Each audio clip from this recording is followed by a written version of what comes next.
Ready, start. Further held. A. Litigation is nothing but a journey towards truth, which is the foundation of justice, and the court is required to take appropriate steps to thrash out the underlying truth in every dispute.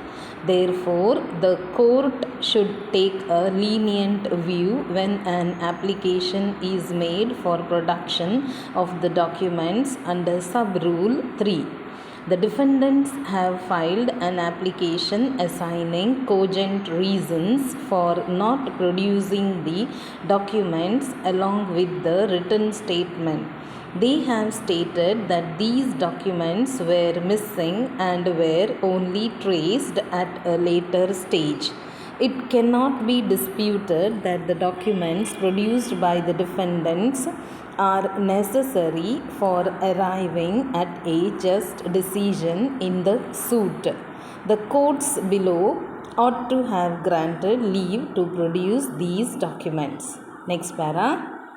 Sub-Rule 1 of Order 8, Rule 1A mandates the defendant to produce the documents in his possession before the court and file the same along with his written statement.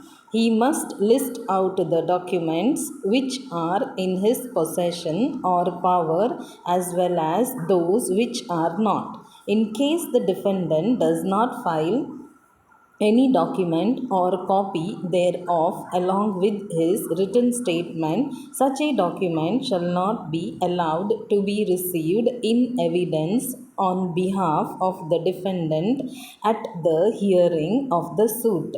However, this will not apply to the document produced for cross-examination of the plaintiff's witness or handed over to a witness merely to refresh his memory.